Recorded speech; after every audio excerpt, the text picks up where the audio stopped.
গণিত বিভাগৰ নৱাগত ছাত্ৰ ছাত্ৰীসকলক আদৰণি জনোৱাৰ কাৰণে আৰু বিএসসি সেকেন্ড বেচ ম্যাথমেটিক্সৰ এলুমিনি ষ্টুডেণ্টখিনিক আদৰণি জনোৱাৰ কাৰণে সম্ভাষণ জনোৱাৰ কাৰণে আজিৰ এই অনুষ্ঠানটো আয়োজন কৰা হৈছে।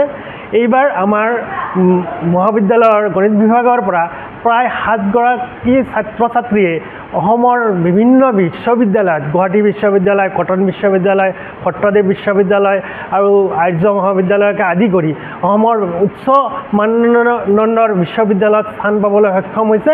আৰু এই গণিত বিভাগৰ এই অবিৰত যাত্ৰাক আমি অক্ষুণ্ণ ৰখাৰ কাৰণে আৰু গণিত বিষয়টো নৱাগত ছাত্ৰ ছাত্ৰীৰ মাজত ইণ্টাৰেষ্টিং কৰি তোলাৰ কাৰণে তেওঁলোকক আদৰণি জনোৱাৰ কাৰণে আজিৰ এই অনুষ্ঠানটো আয়োজন কৰা হৈছে।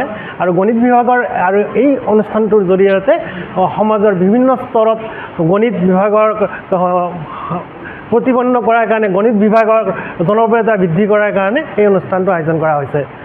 লগতে আমি এই অনুষ্ঠানটোৰ জৰিয়তে এই কৃতি ছাত্ৰ ছাত্ৰীক সম্বৰ্ধনা জনাম আৰু নৱাগতসকলকো সম্বৰ্ধনা জনোৱাৰ এটা অনুষ্ঠান ৰখা হৈছে। আমাৰ এই অনুষ্ঠানটোত মহাবিদ্যালয়ৰ অধ্যক্ষ ডক্টৰ ভাস্কৰ কলিতা ছাৰ, উপাধ্যক্ষা সাধনা বেগম আদি কৰি মহাবিদ্যালয়ৰ বিভিন্ন বিভাগৰ মুৰব্বী অধ্যাপকসকল উপস্থিত থাকিব আৰু নপুৰণি ছাত্ৰ ছাত্ৰীৰ ইয়াতে বিশেষ অন্তৰংগ অনুষ্ঠানো ইয়াতে আয়োজন কৰা হৈছে।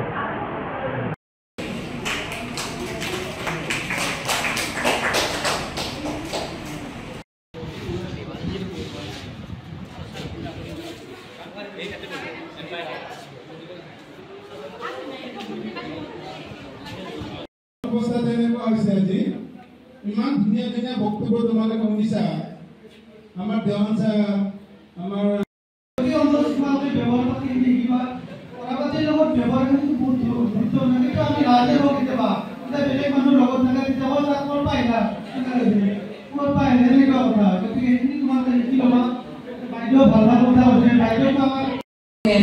আৰু এটা মই আহি আছো এটা মোবাইলত পুৰা মানে মোবাইল চাই আছে মোক মানে থাকাই মাৰি ফুটিছিল।